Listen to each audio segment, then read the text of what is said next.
Gwalior police की उपलब्धियों में लगातार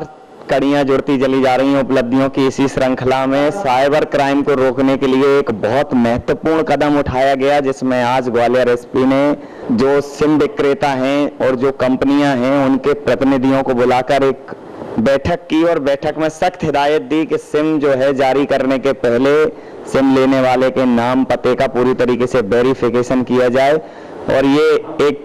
पहल है जो साइबर क्राइम को रोकने में बहुत मददगार साबित होगी। हम इसी मुद्दे पर बात करेंगे आज पुनः ग्वालियर एसपी से, जो लगातार अपनी कार्यप्रणाली से सुर्खियों में छाए हुए हैं और ग्वालियर को अपराध मुक्त बनाने का उन्होंने एक प्रण लिया है, जिसमें वो निश्चित रूप से सफल होंगे। आज की सर जो साइबर क्राइम को रोकने के लिए जो एक मुहिम आपने चलाई है, उसमें आज जो मीटिंग हुई है ये सिम विक्रेताओं के साथ, उसके बारे में सर जानना चाहेंगे कि क्या है वो पूरा आपका कार्य योजना? जितनी कंपनियां हैं उसमें जो इनके जो फ्रेंचाइजीज होते हैं, जो छोटे छोटे सिम बेचते हैं, वह कई बार एक ही आइडेंटिटी पे जैसे उनके पास पड़ी रहती है, कोई सिम मांगता है तो उसी को लगा करके उनको दे देते हैं। होता क्या है कि 1000, 2000, 20,000 सिम जो बिकती हैं उसमें कोई क्राइम नहीं होता है, लेकिन कई बार ऐसा होता है कि एक ऐसी सिम होती है जिससे अपहरण भी हो जाता है, लूट भी हो जाती है, डकैती होती है, बलात्कार होता है, तो ऐसे का पता नहीं लगता है। इसलिए हमने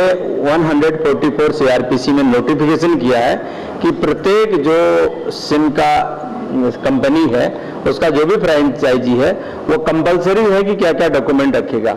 वो रजिस्टर रखेगा, रजिस्टर में पूरा उसका नाम पता लिखेगा, प्रॉपर आइडेंटिफिकेशन लिखेगा, और जो व्यक्ति उस सिम को लेगा उससे 2 फोटो लेगा,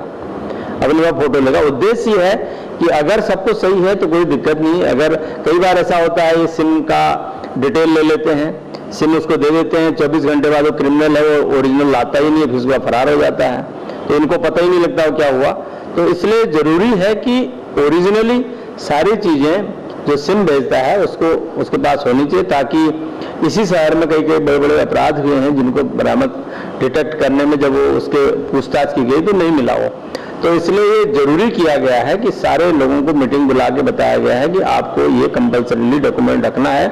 अगर ऐसा नहीं करता है तो उस अपराध जो अपराध घटित होता है उसका सह अपराधी वो फ्रेंचाइजी वाला ही बनेगा, और इसके अतिरिक्त 188 IPC का भागीदार भी बनेगा। इसके बाद सर जो अभी आपकी और आने वाली कार्य योजना है जिसमें हॉस्टल और खासकर पेट्रोल पंप हैं वो शामिल हैं, तो ये देखिए क्या है कि कई बार आपने देखा होगा शहरों में पेट्रोल पंप पे लोग तेल भरवाते हैं, गुंडई करके चले जाते हैं, पैसा नहीं देते हैं, पेट्रोल पंप पे लूट कर लेते हैं। तो हमने ये नोटिफिकेशन में निकाला कि सारे पेट्रोल पंप जहाँ पे उसका फिलिंग पॉइंट है वहाँ पे कैमरा लगाएं। कंपलसरी है, कैमरा लगाने से होता है कि देखिए आम आदमी कोई भी हो जब वो अपना व्यवसाय करता है उसकी नज़र जो ग्राहक होती है उस पर नहीं रहती है, लेकिन कैमरा ऐसी चीज़ है वो नितांत भाव से, सतत भाव से व्यक्ति को देखता रहता है, उसकी नज़र कहीं भी नहीं हटती है। जब वो देखता रहता है, जब जरूरत पड़ती है उसकी आंख का सहारा लेकर के हम उस व्यक्ति का पता लग सकते हैं ये व्यक्ति कौन था जिसने ऐसा किया। ये उस पेट्रोल पंप को फायदा है। उसी प्रकार प्राइवेट हॉस्टल जो खोलता है, हॉस्टल के रिसेप्शन रूम में कंपलसरी वो कैमरा लगाए, ताकि उसके वहाँ जो लोग रहते हैं, आपने देखा होगा कई हॉस्टलों में बच्चियों को ले जाकर के अपराध हो रहे हैं, कई हॉस्टलों में गड़बड़ें पाई जा रही हैं, उस कैमरा बोलेगा। कई बार इसमें ये भी होता है कि उसमें हॉस्टल खोला, मालिक उसमें इन्वॉल्व नहीं है, तो कई बार मैनेजर इन्वॉल्व हो जाते हैं, कई बार लड़के इन्वॉल्व हैं, तो वो कैमरा सच बोलेगा कि क्या है। दूसरी बात यह है कि हमारी अब बैठक पेट्रोल पंप वालों से होनी है, हमारी प्राइवेट हॉस्टल जो मालिक है उनसे होनी है, हमारी होटल वालों से होनी है, क्योंकि होटल में जो भी रुकता है कि हमने केवल एक फॉर्मेट दिया है, हम चाहते हैं होटल वालों को कुछ नहीं करना, फॉर्मेट भरवा करके उस व्यक्ति जो उनका ग्राहक है उसका आइडेंटिफिकेशन लगा के उसको हमें थाने दे देना है। उसी प्रकार कई कॉलोनी में लोगों ने मकान दे रखे हैं, अब वो दिल्ली का आदमी है, सही है कि नहीं, क्या करता है, ये जानकारी उनको नहीं मिल पाती है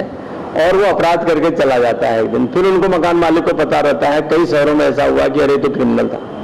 इसलिए उसकी आइडेंटिटी, उसका आइडेंटिटी कार्ड, वो यहाँ जहाँ जॉब कर रहा है उस जॉब करने जिस संस्था में जॉब करता है उसका भी ये प्रमाण पत्र उसमें लगा रहेगा, ये व्यक्ति आइडेंटिटी कार्ड की इस कंपनी में यहाँ काम करता है, ताकि वो सही तथ्य पुलिस तक भी पहुंचे, मकान मालिक के पास भी रहे।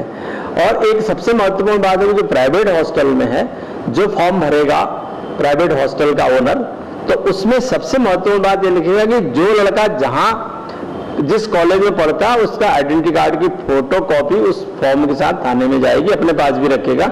उद्देश्य ये है कि कई लोग झूठ बोल करके हॉस्टलों में रहते हैं और क्राइम करके फिर चले जाते हैं। तो इससे अभी जो घटनाएं हुई, रेप की घटना हुई थी, उसमें यही बड़ा कारण था कि वो ऐसे ही रहने लग गए थे, तो ऐसे मकान ले लिया, ऐसा उसने किराए पे दे दिया। तो ये हमारा दूसरा इश्यू है। तीसरा मैं चाहता हूं कि जितने भी महत्वपूर्ण संस्थान है, चाहे वो मंदिर हो, चाहे मंदिरों में चोरी होती है सार्वजनिक स्थलों में, और फिर दूसरे दिन वो जाता है कि साहब हमारे वहां रिपोर्ट होगी, और वो पुजारी ताला लगा के चल जाता है, तो उसमें महत्वपूर्ण ज्वेलरी चली जाती है, महत्वपूर्ण कई बार मूर्तियां चली जाती हैं। तो वहां भी किसी आंख का पहरा होना जरूरी है। इसलिए हमने निवेदन किया है, हर मंदिर में, हर गुरुद्वारे में, हर गिरजे पे, हर मस्जिद पे आंख का पहरा हो, जिससे कि जब आप सोते हो तो आपकी जगह एक कैमरा उस पर नजर रखे, जब आप कुछ घटना हो तो आप देख सकें कि ये गड़बड़ यहाँ है। हर बैंक में, अब बैंक में अभी एक 65,000 की जेब कटी हुई थी, तो जब आप इतना पैसा कमा रहे हो ग्राहक से, उसकी सुरक्षा आपका प्रथम दायित्व है। फिर मुझे बैंक वालों की बैठक लेनी है। हमारा मानना है कि बैंक की सुरक्षा के लिए वहां अपनी बहनें जाती हैं, माताएं जाती हैं और हमारे भाई लोग जाते हैं, तो उनकी सुरक्षा का काम बैंक का है। वहां कैमरा लगा होना चाहिए कि जो बैंक के क्लर्क हैं, बैंक के मैनेजर अपना काम करते हैं, और बैंक का सिक्योरिटी गार्ड एक आध है तो सारे लोगों को नहीं दे सकता है। इसलिए केवल आपके लिए एक ही बात बचता है कि आपका कैमरा लगा रहे, उसमें रिकॉर्डिंग होती रहे, अगर कोई व्यक्ति उसमें गड़बड़ करता है ताकि आप चिन्हित कर सको इस व्यक्ति ने ऐसा किया। उसी प्रकार रेलवे स्टेशन, बस स्टैंड, जहां पर जिन्होंने स्टैंड ले रखे हैं, ऑटो स्टैंड ले रखे हैं, टैक्सी स्टैंड ले रखे हैं, या ऐसे स्टैंड ले रखे हैं जो कि मोटरसाइकिल स्टैंड है, उनमें भी कैमरा जरूरी है। शहर की मोटरसाइकिल चोरी की वहां खड़ी की हमने लगभग आज तक 22 मोटरसाइकिलें हम जो है स्टैंडों से बरामद कर चुके हैं। और इसमें अगर वो नहीं पालन कर रहा है तो वो भी उस अपराध में सहभागी होगा। और उसमें सबसे बड़ी बात यह है कि उसको, वो भी बेचारा व्यवसाय करता है, उसको इतना पता नहीं रहता है, कैमरा लगा रहेगा वो बता सकता है कि ये आदमी यहाँ खड़ा कर गया।